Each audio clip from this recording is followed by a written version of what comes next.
अस्सलाम वालेकुम, welcome back. कैसे हैं आप सब? अल्हम्दुलिल्लाह मैं ठीक हूँ, खैरियत से हूँ।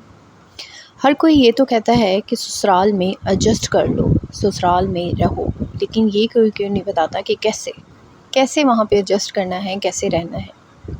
हर औरत को अपनी ज़िंदगी में जो है वो इन सिचुएशन का सामना करना पड़ता है, फिर चाहे वो ताने हों, कंपैरिज़न हो या टॉक्सिसिटी बिहेवियर का जो सामना है, हर किसी औरत को अपनी लाइफ में करना पड़ता है किसी न किसी तरह से, डिफरेंट शक्ल में। लाइक किसी का कंपैरिज़न करना, किसी का टॉक्सिक बिहेवियर हो गया, ताने होंगे, यानी इन शक्लों में आपको करना पड़ता है सामना। तो इस सब चीज़ों को किस तरह हैंडल करना है, इन सब चीज़ों को किस तरह जो है वो इग्नोर करना है। तो ये सब चीज़ें आप बहुत ही ईज़िली और आसानी से इग्नोर भी कर सकती हैं और हैंडल भी कर सकती हैं अगर आप इमोशनली अपने आप को स्मार्ट बना लें। अगर आप अपने आप को इमोशनली स्मार्ट बना लें तो आप इन चीज़ों को बहुत ही आसानी से, बहुत ही ईज़िली जो वे में आप इसको हैंडल कर सकती हैं। तो आज की इस वीडियो में आप लोगों के साथ मैं बहुत ही आसान से कुछ ऐसे रूल्स, कुछ ऐसे वे और या तरीके मैं आप लोगों के साथ शेयर करूँगी जिनसे आप अपनी टॉक्सिक सास का बिहेवियर जो है उसको आप जो है वो हैंडल कर सकती हैं बिना अपनी रिस्पेक्ट, बिना अपनी जो है वो इज़्ज़त या उसको खोए हुए। जी हाँ, इस वीडियो को लास्ट तक ज़रूर देखिएगा। तो सबसे बड़ी ससुराल में सबसे बड़ी प्रॉब्लम जो होती है औरतों को, जो सबसे बड़ी प्रॉब्लम फ़ेस करनी पड़ती है वो फ़ेस करनी पड़ती है एक टॉक्सिक सास। बाकी लोगों को तो आप फिर भी किसी न किसी तरह हैंडल कर लेते हैं, लेकिन जो सास होती है उसका बिहेवियर इतना अजीब होता है कि उनको हैंडल करना थोड़ा-सा मुश्किल होता है, क्योंकि समझ नहीं आ रहा होता, क्योंकि ज़ाहिर है आप सास के आगे ज़्यादा बोल भी नहीं सकते। और दूसरा ये है कि सास जो है वो आपके हस्बैंड की माँ, तो ज़ाहिर है तो कुछ कह भी नहीं सकते। अगर ज़्यादा कुछ कह दिया तो हस्बैंड को बुरा लग जाता है कि तुम मेरी माँ के आगे बोल रही हो या तुम मेरी माँ को बुरा कह रही हो। तो सास को किस तरह हैंडल किया जाए, जो ससुराल में जो सास होती हैं टॉक्सिक, इसको साइकोलॉजी तरीके से अगर हम हैंडल करें ना, मतलब एक आप अगर स्मार्टली तरीके से इनको हैंडल करेंगे तो ये बहुत इजीली जो है वो हैंडल हो जाती हैं। लेकिन वही बात है, इनको हैंडल करने का कुछ तरीके होते हैं जो मैं आज आप लोगों के साथ शेयर करने वाली हूँ। सबसे पहला रूल, रिएक्ट मत करो बल्कि ऑब्ज़र्व करो। टॉक्सिक लोग जो होते हैं ना, वो आपको गुस्सा दिलाकर और बातें सुनाकर, आपको ताने देकर, किसी भी तरह से वो आपको गुस्सा दिलाकर आपका रिएक्शन देखना चाहते हैं। वो चाहते हैं कि आप जो हैं वो रिएक्ट करें, क्योंकि ये जो लोग होते हैं ना, ये इनको पता होता है कि जब हम इनको ताने देंगे या मैं इनको गुस्सा कुछ कहूँगी तो ये गुस्से में आकर बोलेगी, रिएक्ट करेगी, मेरे साथ बदतमीज़ी करेगी और मैं फिर इसी चीज़ को बुनियाद बनाकर जो है इसके ऊपर सारी बात डाल दूँगी। क्योंकि ज़ाहिर है जब आप अपनी सास के आगे बोलेंगी या उनके आगे ऊँची-ऊँची चीखेंगी, बोलेंगी और आप सही भी होंगी तो आपके हस्बैंड फिर भी आपको नहीं मानेंगे आपकी बात, क्योंकि आप उनकी माँ के आगे अब इसी तरह आपके हस्बैंड भी अगर आपकी मदर के आगे ऊँची-ऊँची बोलें, चीखें तो आप वो सब कुछ भूल जाएँगी, कौन सही है, कौन गलत है। लेकिन आपको कहीं न कहीं ये चीज़ बुरी लगेगी कि आपकी मदर के आगे या आपके फ़ादर के आगे आपके हस्बैंड जो है वो ऊँची-ऊँची बोले और वो आपको वो चीज़ नहीं याद रहेगी कि यार सही कौन है या गलत कौन है या किसकी गलती है। आप सिर्फ़ ये देखेंगी कि इन्होंने मेरे मदर, मेरे पेरेंट्स के सामने मेरी बदतमीज़ी की है या इन्होंने उनकी बदतमीज़ी की। इसी तरह ये भूल जाएँगे सब के, यानी वो गलत थी और आप सही थी। वो सिर्फ़ आपका वो जो रिएक्शन वाला रवैया होगा, हर इंसान वो वाली चीज़ नोट करेगा, वो देखेगा कि ये जो है वो ऊँची-ऊँची चीखी इनके आगे, चाहे इन्होंने कुछ भी कहा, ये कहा, फिर हर इंसान जो है आपके रिएक्शन पे बात करने लग जाएगा कि ये तो बहुत बदतमीज़ी करती है, ये तो चीखती है। यानी वो आपको वो चाहते हैं कि आप जो हैं वो रिएक्ट करें। जितना आप रिएक्ट करेंगी उतनी उन्हें पावर मिलेगी, ये बात याद रखें। जितना आप रिएक्ट करेंगी उतनी उन्हें पावर मिलेगी। तो इसका बेस्ट हल यही होता है कि आप रिएक्ट मत करें, आप जस्ट इग्नोर करें, ऑब्ज़र्व करें उनका बिहेवियर, उनका रवैया ऑब्ज़र्व करें, आप रिएक्ट मत करें, जस्ट स्माइल करें, ऑब्ज़र्व करें और खामोश रहें और इग्नोर करें जितना हो सकता है। इससे ये होगा कि आप भी मेंटली डिस्टर्ब नहीं होंगी और वो भी 1 से 2 दफ़ा, 3 दफ़ा, 4 दफ़ा बोल कर चुप हो जाएंगी, क्योंकि जब आप उनको रिएक्शन ही नहीं देंगी बदले में तो वो क्यों आपको बोलेंगे। एक इंसान है, अब मैं हूँ, मैं आपको बार-बार एक ही बात बोली जा रही हूँ, जब आपकी तरफ से मुझे कोई रिएक्शन आएगा ही नहीं, ना आप चीखेंगी, ना चिल्लाएँगी, आप बस हँस के स्माइल करके आप अपने कामों में लग जाएँगी, तो मैं 1 दफ़ा 2 दफ़ा 3 दफ़ा बोल कर मुझे क्या ज़रूरत है कि मैं आपसे ज़्यादा करूँ, मैं अपने काम में लग जाऊँ। मैं कहूँगी यार मुझे तो इसकी तरफ से कोई रिस्पॉन्स, तो वो आपकी तरफ से उनका आहिस्ता-आहिस्ता से उनका दिमाग आपकी तरफ से हटता जाएगा। तो ये बेस्ट चीज़ होती है कि आप रिएक्ट नहीं करें, ऑब्ज़र्व करें। नंबर 2, अपनी एनर्जी ज़ाया मत करें। यानी आप अगर कोई बात है जो आपको लग रहा है कि यार मैं ये मेरी बात नहीं समझती, मैं इनको इतनी दफ़ा समझा रही हूँ, मतलब किसी इंसान से आर्ग्यू करना, यानी किसी इंसान से बहस करना, इस पे आपकी एनर्जी बहुत ज़्यादा वेस्ट होती है। आप किसी इंसान से बहस करेंगे, आपको पता है यार ये इंसान कभी भी हार नहीं मानेगा।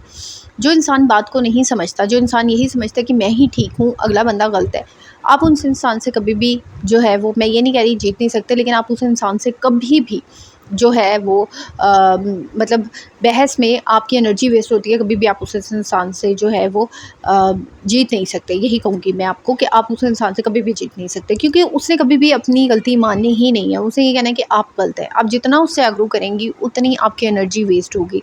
आपकी एनर्जी इतनी ज़्यादा इंपॉर्टेंट है कि आप उन्हें अपने बच्चों के लिए, अपने हस्बैंड के लिए बचा के रखें।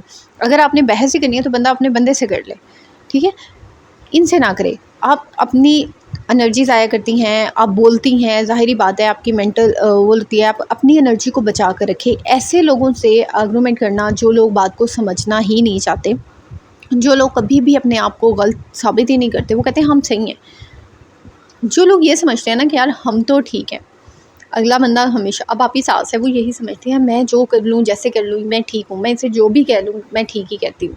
यानी उन्होंने हमेशा अपने आप को सही साबित करना है, आप जो मर्ज़ी कर लें। तो फ़ायदा कोई नहीं है आपका उनको ये कहने का कि भई तुम गलत हो या आप गलत हो, आपने ये बात गलत की। आप जितना उन्हें गलत कहेंगी उतनी आप गलत साबित होंगी। तो फ़ायदा कोई नहीं है। अपनी एनर्जी को बिल्कुल भी ऐसे लोगों पर वेस्ट मत किया करें, अपनी एनर्जी को बिल्कुल भी ऐसे लोगों पर ज़ाया मत किया करें। इमोशनल डिस्टेंस रखो। इमोशनल डिस्टेंस रखने का मतलब ये नहीं होता कि आप उनको इग्नोर कर रही हो या आप उनकी किसी बात को वैल्यू नहीं दे रही। इमोशनल डिस्टेंस रखने का मतलब ये होता है कि आप उनकी इन बातों को इग्नोर करो जो यानी वो हार्श बातें करती हैं और आप वो दिल पे ले लेती हैं। उनकी सख्त बातों को दिल पर मत लो। सिर्फ़ अपने आप से ये चीज़ कहो कि यार ये उनकी नेचर है, उन्होंने ऐसी ही बातें करनी है और मेरी नेचर ये नहीं है। मैं ऐसी बातें नहीं करूँगी क्योंकि मेरी ऐसी नेचर नहीं है। तो अब उनकी जो बातें वो कोई देखिए, अगला इंसान आपसे बातें क्यों कर रहा होता है, हार्श बातें। अगर एक है आप किसी को नापसंद करती हो, अगर आप उसके सामने बैठ गई हो और आप उसको बातें कर रही हो, तो आप ज़ाहिर बात है उससे कोई प्यार मोहब्बत की तो बातें आपने करनी नहीं है। आप जब उसे पसंद ही नहीं करती तो आपने कोई ना कोई कड़वी बात ही करनी है या उस इंसान ने आपसे कोई कड़वी बात ही करनी है। तो बंदा इसीलिए बात करता है कड़वी, ताकि आपका दिल दुखे, आप हर्ट हो, आपका दिल दुखे, आप हर्ट हो। तो उनकी बातों पे दिल पे लेने से अच्छा है कि यार आप जस्ट इग्नोर करो। ये कहोगे मतलब कोई नहीं, उनकी नेचर है, उन्होंने करनी है, ठीक है।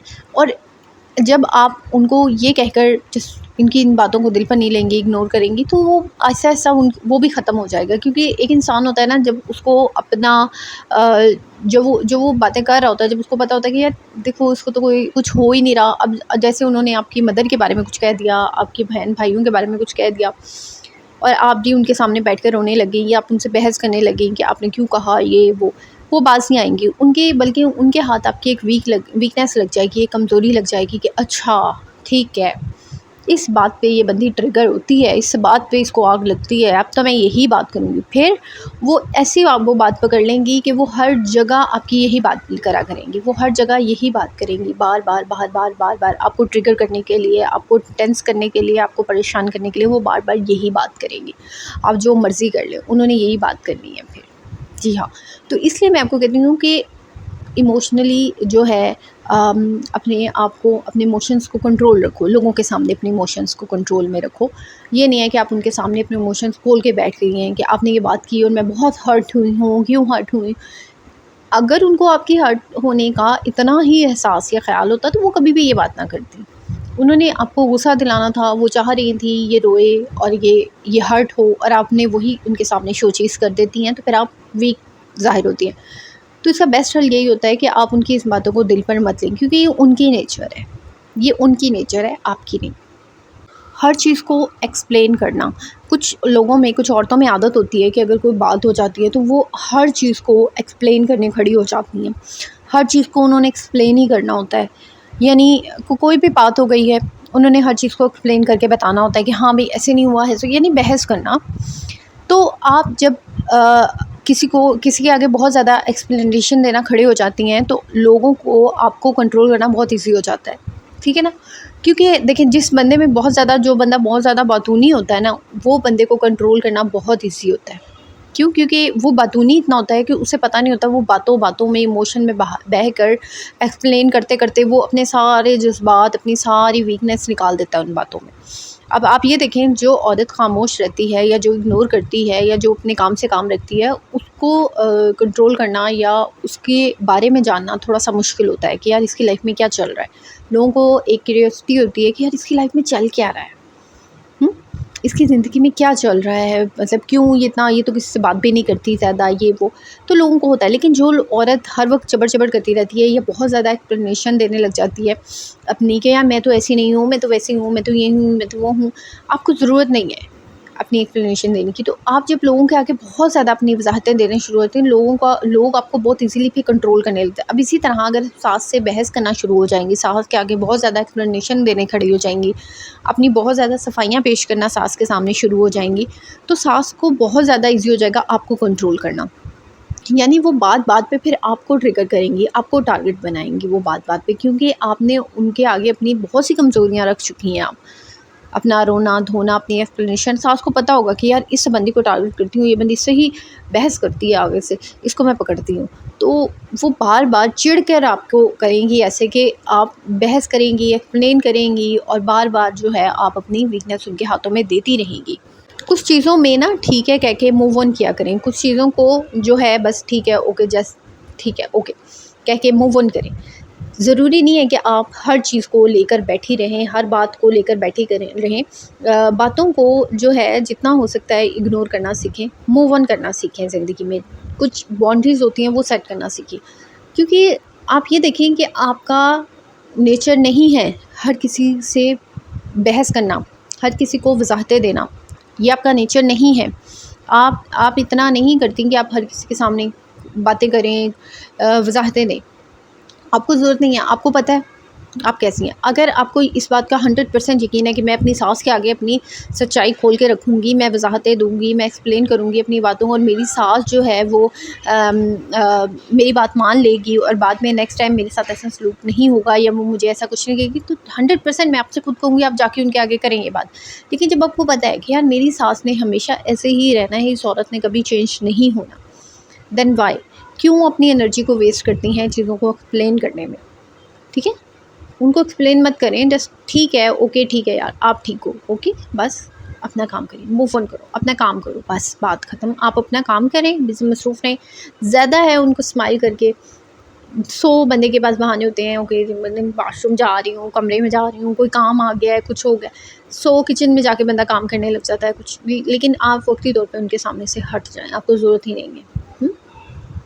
कुछ औरतें होती हैं ना जो अपनी सास से इतनी ज़्यादा एक्सपेक्टेशंस लगा लेती हैं कि इतनी ज़्यादा उम्मीदें, इतनी ज़्यादा एक्सपेक्टेशंस आप अपनी सास से लगा लेती हैं कि आपको लगता है कि यार मतलब जिस तरह मैं अपनी माँ के साथ बात करती थी, या मैं अपनी माँ के साथ बहस कर लेती थी या बोल लेती थी, या मैं अपनी माँ को कुछ भी कह लेती थी, इसी तरह जो मेरी सास हैं मैं उनके साथ भी ये कर सकती हूँ। क्यों? क्योंकि वो मेरी अम्मी की तरह हैं। तो यार ये आपकी बहुत बड़ी भूल है। सास कभी माँ नहीं बन सकती, ऐसे जैसे बेटी कभी बहू नहीं बन सकती, बहू कभी बेटी नहीं बन सकती, इसी तरह सास कभी माँ नहीं बन सकती। अब जैसे आपकी मदर आपको कुछ भी कह देती हैं, आपको बुरा नहीं लगता। अगर आपकी सास आपको यही अल्फाज कह दे, अब आप मोबाइल पे, आपकी माँ ने कह दिया 24 घंटे कमरे में घुसी रहती है, मोबाइल इस्तेमाल करती रहती है, कोई ख़्याल नहीं है, बर्तन पड़े हुए हैं और बस बैठी है मोबाइल चला रही है, आपको बुरा नहीं लगेगा क्योंकि वो आपकी माँ ने कहा है। आप हंसी मजाक में कि माँ है यार कुछ भी कह सकती है।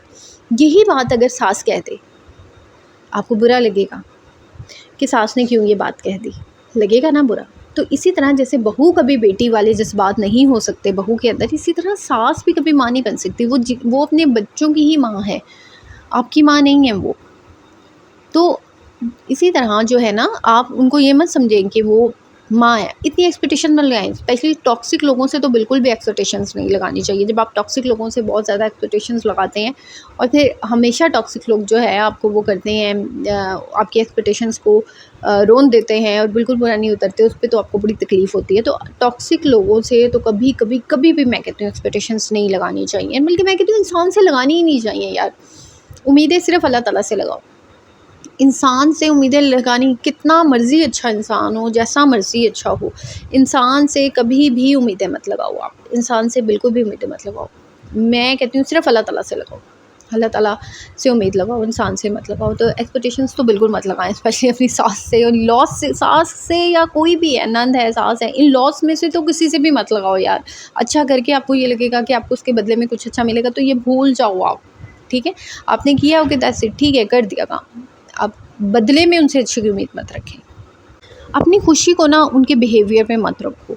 यानी आप जो हैं वो अगर ये सोच रही हैं कि यार अगर मैंने आज जैसे आपको कल भी एक एग्जांपल दी थी कि मैं किचन साफ़ कर देती हूँ, मेरी सास खुश हो जाएंगी। तो मतलब अगर आपको ये लग रहा है कि यार अगर वो खुश हो जाएंगी तो मैं खुश हो जाऊँगी, तो आप इस तरह तो आप ज़िंदगी में कभी ना तो सुकून हासिल कर सकती हैं, ना खुश रह सकती हैं।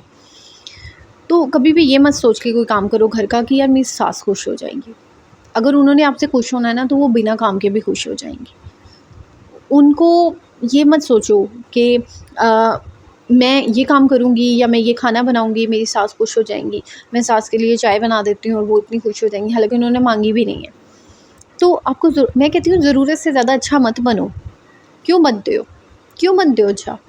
मैं बुरा भी बनने को नहीं कह रही, लेकिन इतना ज़्यादा अच्छा बनना कि अपने आप अपना सुकून ही बर्बाद कर देना किसी दूसरे इंसान की खुशी के लिए, तो ये तो एक बेवकूफ़ाना बात होती है। और किसी एक ऐसे इंसान की खुशी के लिए अपना सुकून बर्बाद कर देना, जो इंसान आपको कुछ समझता नहीं है, जो इंसान आपकी रिस्पेक्ट नहीं करता, जो इंसान आपको दिन रात ताने देता है, जो इंसान आपको अच्छा नहीं समझता। तो आप क्यों क्यों औरतें जो है अपना सुकून बर्बाद कर देती हैं, सिर्फ़ उन्हें खुश करने के लिए। हालाँकि उन्होंने आपसे खुश नहीं होना, अगर उन्होंने खुश होना होता तो वो बहुत पहले हो चुकी होती। आपके कोई काम करने से, आपके पोछे झाड़ू लगाने से वो खुश नहीं होंगी। झाड़ू पोछा लगाना है तो यार अपने लिए करो कि आपको गंदगी में रहना पसंद नहीं है। दूसरों की खुशी के लिए क्यों करते हो? ना किया करो, अपने लिए करो जो करना है। तो दूसरों की ये जो छोटी-छोटी होती है ना खुशियाँ, वो अपने लिए सँभाल के रखो, लोगों उनके लिए नहीं। अपनी सास की वक्ती तौर पे हाँ में हाँ मिला लो। अगर आपकी सास किचन में आपको ये बात कह रही है कि पहले मसाला भुना करो, बाद में गोश्त डाल दिया करो। अब अक्सर ख़वातीन में आदत होती है कि जैसे तेल प्याज वगैरह जब भून गई तो उसके अंदर गोश्त डाल दिया, क्योंकि तो ज़ाहिर है, और बाद में मसाले डाल दिए। तो अब अक्सर कैसे होता है कि पूरा मसाला भूनने के बाद उसके अंदर गोश्त डाल दें। आप अपनी सास को कह दें ठीक है जी, जैसे आपने कहा मैं वैसे ही कर लूँगी। आपकी सास को तो नहीं पता चलेगा ना कि आपने पहले गोश्त डाला या बाद में गोश्त डाला। तो आप उनको कहें हाँ ठीक है, मैंने वैसे ही डाला है जैसे आपने कहा है। हुँ। तो अपनी सास के सामने आप वक़्ती तौर पे उनकी हाँ में हाँ मिला लो, ओके ठीक है या मैं कर लूँगी, लेकिन अपनी मर्ज़ करो जो आपका दिल कहता है। और मैं कहती हूँ उस चीज़ को मत छेड़ो जो आपकी सास ने जिस जगह रखी है, उसको उठा के उसको छेड़ने की ज़रूरत नहीं है आपको। जो आप अगर आपकी सास को नहीं पसंद कि आप जो है वो कोई चीज़ उनकी उठा के इधर से उधर रखें, तो आपको कोई ज़रूरत नहीं है उनकी चीज़ों को छेड़ने की। आपका जितना जो काम है वो काम करें और बस दैट्स इट। बाकी आपको ज़रूरत नहीं है, वो जाने उनका काम जाने। हाँ, अगर वो आपको कहती हैं कि इधर का ये कर दो, तो आप ये काम कर दो, लेकिन आपको अपनी तरफ से एफिशिएंसी मानने की ज़रूरत बिल्कुल भी नहीं है। अपनी तरफ से अच्छा बनने की ज़रूरत नहीं है। आप अच्छे बनने के चक्करों में बुरा बन जाते हैं लोग। एक बात याद रखें, आप किसी को चेंज नहीं कर सकती। अगर आपको ये लगता है कि आप अपनी सास को चेंज कर देंगी, तो ये आपकी बहुत बड़ी भूल है। आप कभी किसी को चेंज नहीं कर सकती। उन्होंने अगर चेंज होना होगा वो खुद हो जाएँगे। आपको उनके ऊपर चेंज करके एनर्जी वेस्ट करने की आपको ज़रूरत ही नहीं है। उनको चेंज करके अपनी एनर्जी को ज़ाया करने की। बस अपने आप पे तवज्जो दें, खुद पर तवज्जो दें, खुद पे ध्यान दें, खुद को देखें कि यार आपको क्या पसंद है या आपको क्या चाहिए। अपनी नापसंद, अपने सुकून को देखें। अपनी रिस्पेक्ट का ध्यान रखें। आपकी सास आपकी रिस्पेक्ट नहीं करती, आपको पसंद नहीं करती। आप बार-बार सिर्फ़ इसलिए कि मेरी सास किसी तरह मुझे पसंद कर लें, उनके सामने जाना, उनकी तारीफ़ें करना, उनकी खुशी के लिए कुछ करना, ये बिल्कुल बेमायनी सी चीज़ें होती हैं, बेफ़ज़ूल चीज़ें होती हैं। इसमें आप अपनी सिर्फ़ अपना टाइम, अपनी एनर्जी वेस्ट कर रही होती हैं। और आपने जितनी टाइम और जितना एनर्जी आप अपनी सास को खुश करने में लगा देती हैं, यार आप अपने बंदे पे लगा लो। सास का सवाल नहीं हो ना, बंदे का सवाल हो रहा है आखिरत में। तो अपने हस्बैंड की तरफ तवज्जो दो, ना कि अपनी सास की तरफ तवज्जो। अब मुझे बहुत से ऐसे डीएम्स आते हैं, हमारी सास हमारी देवरानी को बहुत वक्त देती है, हमारी साथ हमारी जिठानी के साथ बड़ी अटैच है। तो भाई होने दो, आपको क्या मसला है? आपके साथ अगर वो सास आपके साथ रहे तब आपको मसला, सास किसी और के पास रहे तब आपको मसला। फिर कुछ औरतों को मैंने ऐसे भी देखा है कि सेपरेट रहती हैं। अब मुझे जैसे कुछ टाइम पहले एक डीएम आया था कि हमारी सास, मतलब हम लोग अकेले रहते हैं, तो मेरी सास आ रही है ना रहने के लिए। मैंने कहा अच्छा कितने, मेरी सास ना 2 सालों बाद आ रही हैं इस तरह हमारे घर ना रहने के लिए। तो मैंने कहा 2 सालों बाद आ रही हैं तो कितने टाइम के लिए रहेंगी वो? ये कोई 3-4 दिन रहेंगी फिर चली जाएंगी। मैंने कहा वो 2 सालों बाद आ रही हैं आपके घर है और आपको अभी उन 3-4 दिनों की भी टेंशन हो रही है कि वो अपने बेटे के पास आ रही हैं। नहीं, वो इन 3-4 दिनों में ना बड़ी टॉक्सिक सी हैं, मतलब हर चीज़ में रोका-टोकी करती हैं, मुझे कहती हैं ये नहीं करो, वो करो, ये नहीं बनाओ, वो बना लो। तो मैंने कहा 3-4 दिन आप उनकी पसंद का खाना बना लो। इतना देखिए, इतना भी आपको वो नहीं होना चाहिए कि आप, एक औरत है वो 2 साल के बाद, 2 ढाई साल के बाद वो अपने बेटे के घर आ रही है और वो रहने के लिए जस्ट 3-4 दिन उसने आपके पास रहने हैं। तो 3-4 दिन भी अगर आप नहीं कर सकती, तो मैं कहती हूँ हैरान हूँ मैं। मतलब 3-4 दिन के लिए तो आप उनकी पसंद का कर ही सकती हैं ना, अगर वो जो कह रही हैं आप उनका वो चीज़ मान ही सकती हैं। चलो इंसान एक मान रखने के लिए ही कर लेता है थोड़ा बहुत, लेकिन उन्होंने चले जाना है। तो इतना भी खुद को सख्त मत करें, थोड़ा-सा अपने अंदर एक लचक भी पैदा करें। और बाकी ये कि आपकी शादी, देखें एक औरत है, उस औरत ने ज़ाहिर है 30-40 साल उस औरत ने इस घर को दिए हैं, घर बनाया है, उसने इतनी मेहनत की है। तो कोई भी औरत आपको महीनों, सालों, अभी आपकी शादी को सिर्फ 2 साल हुए हैं और वो पूरा घर आपके हाथ में नहीं थमा सकती। आपको भी उसके लिए थोड़ी-सी मेहनत करनी पड़ेगी, थोड़ी-सी कुर्बानियाँ देनी पड़ेंगी, ठीक है? तो थोड़ा-सा इस चीज़ को सोचें कि यार जो है अपने अंदर भी थोड़ी-सी लचक पैदा करें, इतनी सख्ती पैदा मत करें, ठीक है? और इग्नोर करें जितना हो सकता है। अपने हस्बैंड से अपनी सास की शिकायतें मत किए, क्योंकि आपकी सास बेसिकली चाहती यही है कि आप जाके उसके बेटे से शिकायत करें, ताकि उसका बेटा, ज़ाहिर है मैंने आपको पहले भी एक बात बताई थी कि अगर बेटे को कभी सास या बहू, बीवी में से एक चीज़ को चुनना पड़े ना, तो मोस्टली मर्द जो होते हैं वो अपनी माँ को चुनते हैं। क्योंकि बीवी तो 4 आ जाएँगी, दूसरी शादी कर लेगा वो, उसे पता है 4 इस्लाम में, माँ तो एक ही है ना उसकी, माँ को तो वो नहीं छोड़ेगा, माँ कौन-सा 4 होंगी, माँ तो एक ही है। तो उसको पता है यार मैं बीवी तो एक छोड़ के दूसरी आ भी जाएगी मेरी, क्योंकि 4 शादियाँ इस्लाम में जायज़ है। तो ये चीज़ होती है, तो इसलिए कोशिश क्या करें, अपने हस्बैंड के साथ अपनी सास की शिकायतें, बुराइयाँ, ये चीज़ें मत किया करें। इससे आप अपने रिश्ते को वीक कर रही होती हैं। वो औरत जो आपको हर वक्त ताने देती है, बातें सुनाती है, वो चाहती ही इसलिए है ताकि मेरे बेटे और बहुओं में लड़ाई हो, मेरे बेटे और बहू जो है 24 घंटे वो लड़ते रहें, फिर चाहे उनका मैं ही मौजू बनती रहूँ। क्योंकि उनको होता है ना कि ये आपस में कोई बात ना करें, ये बस इनके दरमियान में मैं ही मौजू रहूँ, हर वक्त ये इससे शिकायत करे, और फिर आप उनका मकसद भी पूरा कर देती हैं। मज़े की बात है, जो वो चाह रही होती हैं आप वो कर भी देती हैं। तो अपनी खुशी इंसान के अपने हाथ में होती है, दूसरों में मत ढूँढा करें अपनी खुशियाँ। तो आई होप सो कि ये जो 7 मैंने आप लोगों के साथ रूल पॉइंट्स शेयर किए हैं, आप लोगों को ये पसंद आए होंगे। इंशाल्लाह आप लोगों के साथ कल एक नए व्लॉग में मुलाकात होगी। दुआओं में याद रखिएगा, अपना ढेर सारा ख्याल रखिएगा। ओके जी, अल्लाह हाफ़िज़, टेक केयर, बाय बाय।